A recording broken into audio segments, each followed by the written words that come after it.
Be confident, be bold, be authentic, but don't forget to take action. This is Ordinary to Badass, where our stories empower women to step into the spotlight of their own lives and pursue what they're truly passionate about. It's time to step into the arena and become more than just extraordinary. It's time to become a badass with your host, Marie Sonneman.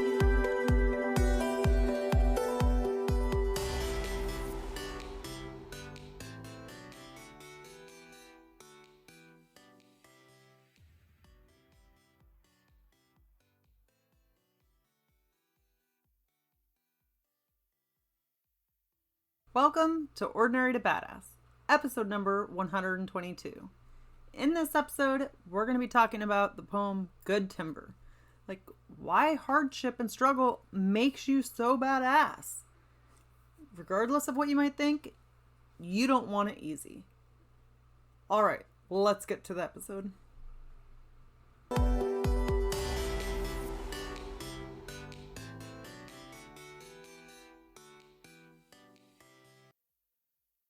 Alright, I'm going to start off today doing something a little bit different.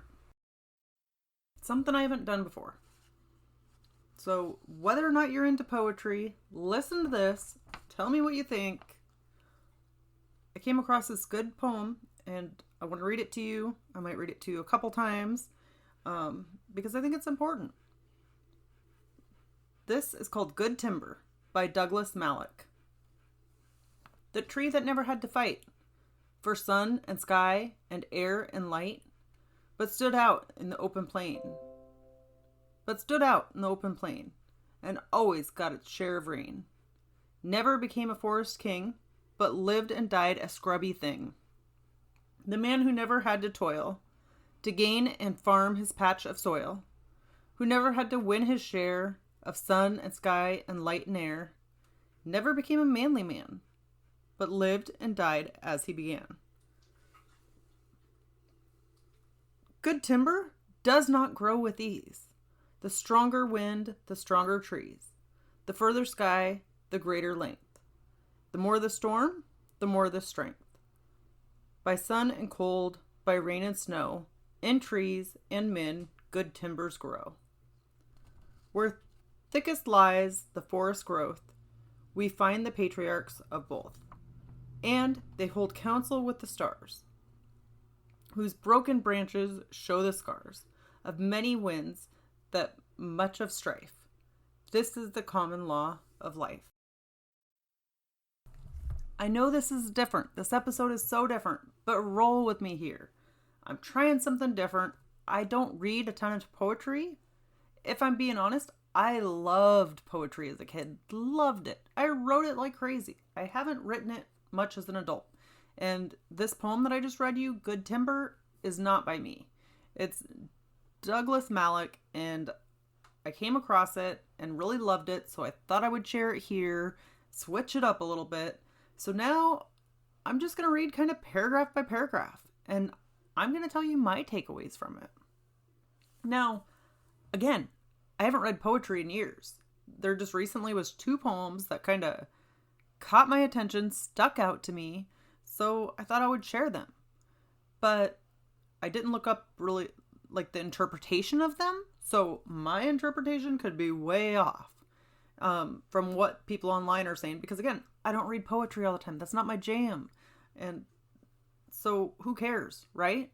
But also, I'm going to read it, and you're going to take something from it, and somebody else is going to take something from it. And that's cool. We're all going to learn something different from the same poem. And I think that's why they're so interesting to read. All right. Let's get to it. The tree that never had to fight for sun and sky and air and light, but stood out in the open plain and always got its share of rain. Never became a forest king, but lived and died a scrubby thing. You know those people that are just handed everything? Just everything is given to them. Maybe they had rich parents growing up and you were growing up struggling. And you're like, what the heck? Why do they get everything? And now, I can relate to that as a kid. I went to school at a private school, like for a good chunk. I think 7th grade until the middle of my junior year, I went to a private school. And people were given so much. They had so much money. That wasn't me. That wasn't my family. I was one of 6 kids. And we had to go to that private school and do work study. So we had to do work to pay off the school bill, right? But they give it all, or they're given it all. Their parents just pay their way and they have to do nothing for it and don't even try. But when we're given stuff, we don't fight for it. Think about it. Has there been a time where you've got something for free and you're just like, meh, like you didn't value it? But if the same thing was offered for money, you're like, oh, that's a steal. I want that. Like there's something about paying money sometimes that makes you like, oh, that's a hot item. That's a hot commodity. I'm in. I don't know if you've ever noticed that, but we tend not to value things that are free. So when people are just given everything, just given handouts in life, and maybe it's not money, maybe it's somebody who's good looking, so they just get by on their looks, right? But again, you're just getting by, so you get used to that mentality and you don't work hard for anything. You don't try for anything. So just because some people appear to have it perfect, appear to have just everything handed to them, and they're so lucky, but they live as they die, right? They're the same when they're born as when they die. They don't put any extra effort into it. They don't change. They don't grow. They don't mold. So what's the point if you don't try to become who you're really meant to be, or you don't try to like step into what you're really capable of? You don't step into your badassery. Then what's the point? You're letting all of this natural gift, natural talent that's inside of you, you'd be letting it go to waste. So who wants to be the tree that never had to fight? Up till about 5 or 6 years ago, that was me. I wished I was the tree that didn't have to fight because I had no confidence. I had no self-esteem. So if I could have just been given stuff, I thought that's how it should have been. I didn't think you should have to struggle so hard or work so hard. And then anytime that I struggled, I called myself stupid, called myself an idiot. I don't know if you've ever done that. But man, is there beauty in the fighting for the sun and the sky and the air and the light?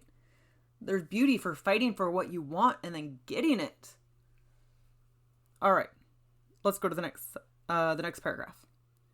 The man who never had to toil to gain and farm his patch or soil, who never had to win his share of sun and sky and light and air, never became a manly man, but lived and died as he began.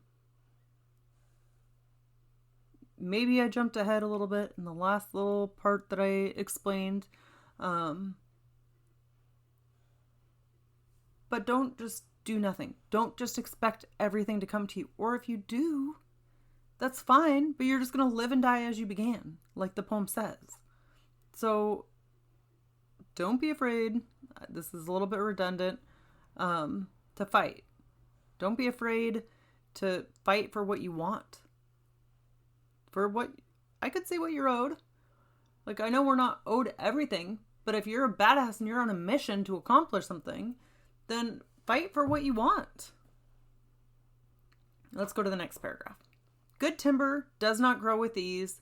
The stronger wind, the stronger trees. The further sky, the greater length. The more the storm, the more the strength.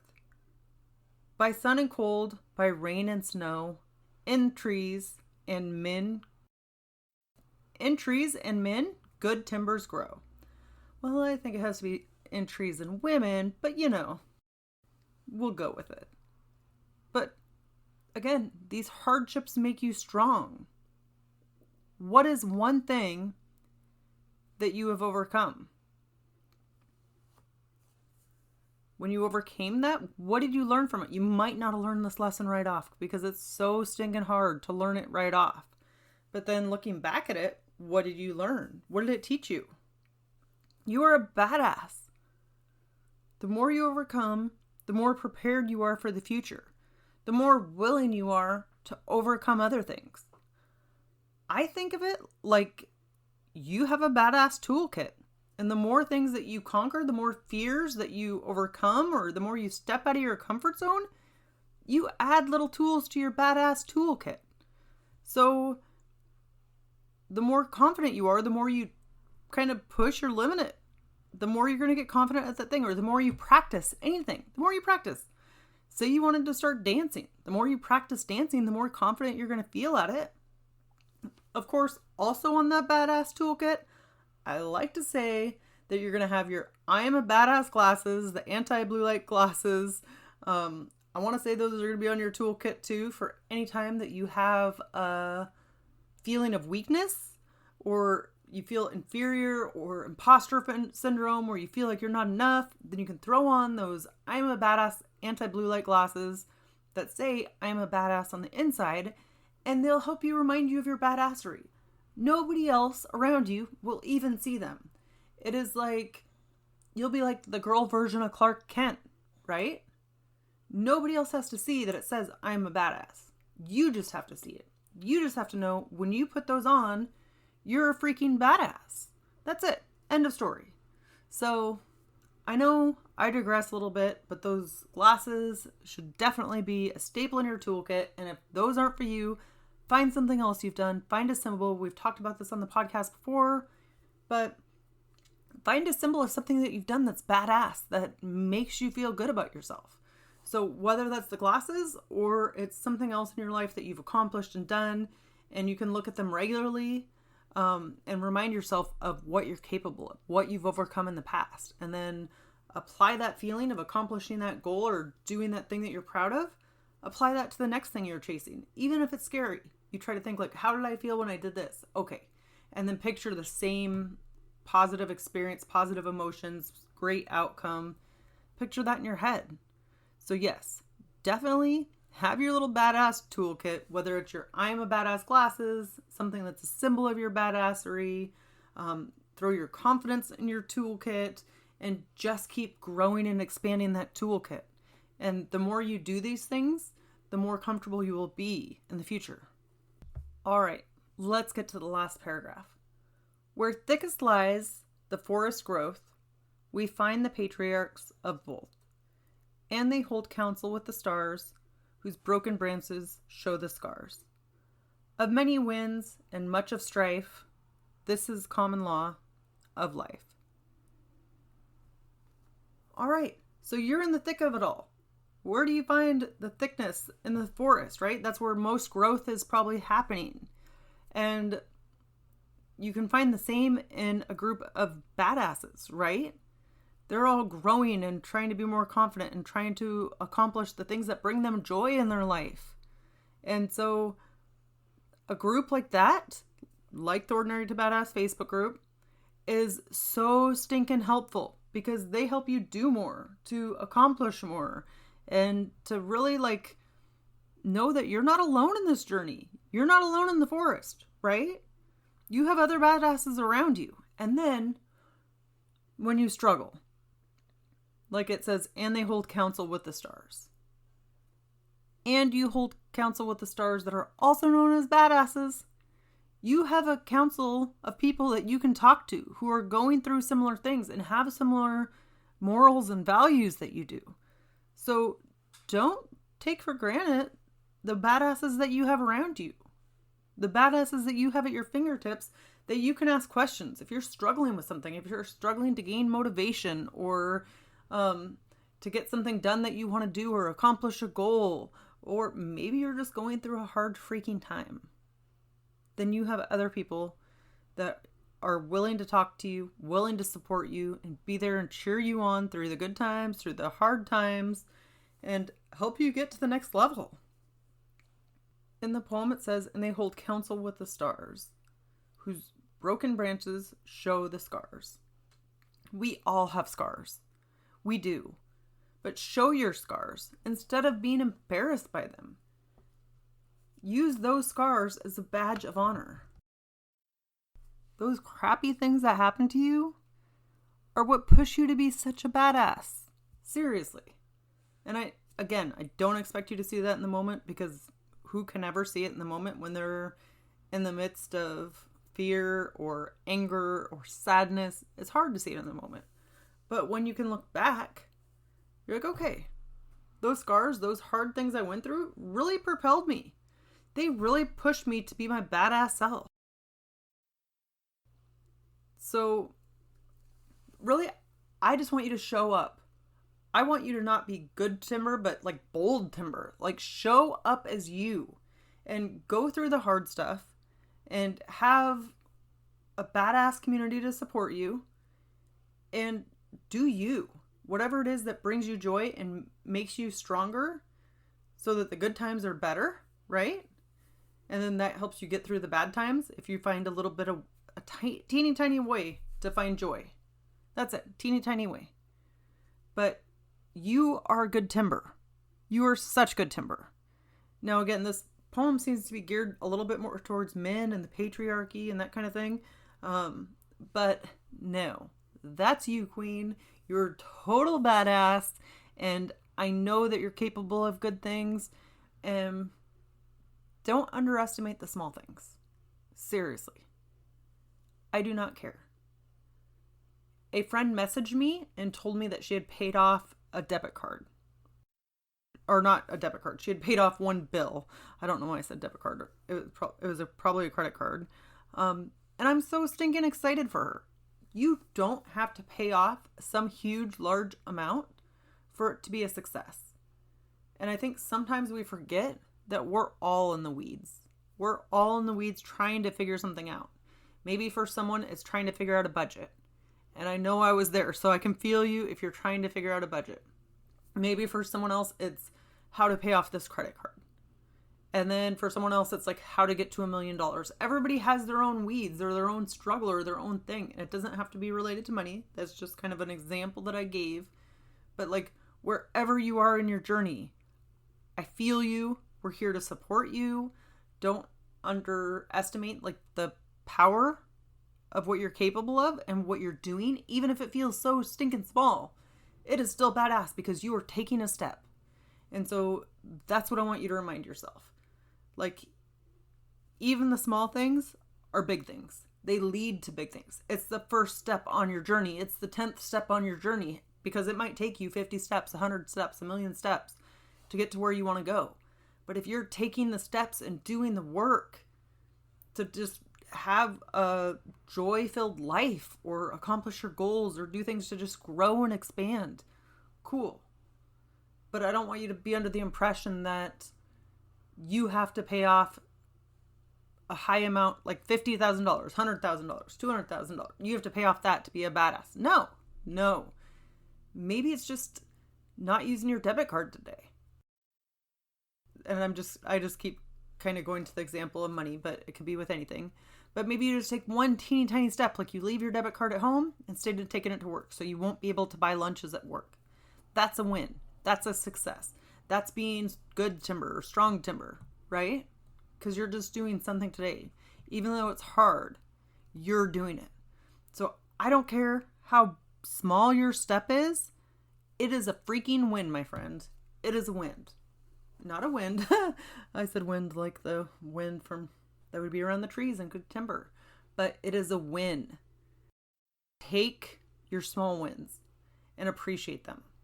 There's certainly more to come, but you are a badass, and I just want to remind you, don't underestimate the journey. Don't underestimate the hardships. You got this. All right. Don't forget, you have until July 1st to enter the drawing, the giveaway for the I Am a Badass Anti-Blue Light Glasses.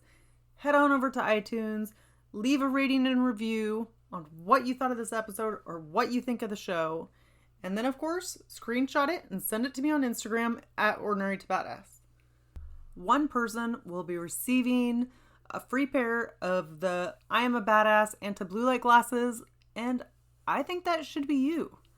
So don't forget, leave the review on iTunes and then take a screenshot, send it to me on Instagram at Ordinary to Badass. All right. Wherever you are, whatever you're doing, own it and get after it.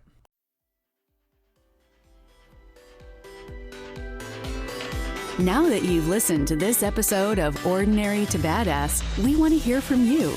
Go to our website, ordinarytobadass.com/podcast, and submit your own experience on how you took your life from ordinary to badass and get the chance to be on a future Spotlight episode of the show. That's ordinarytobadass.com/podcast. While you're waiting for the next episode of the show, wipe off the sweat, dust off the dirt, and get back in the arena.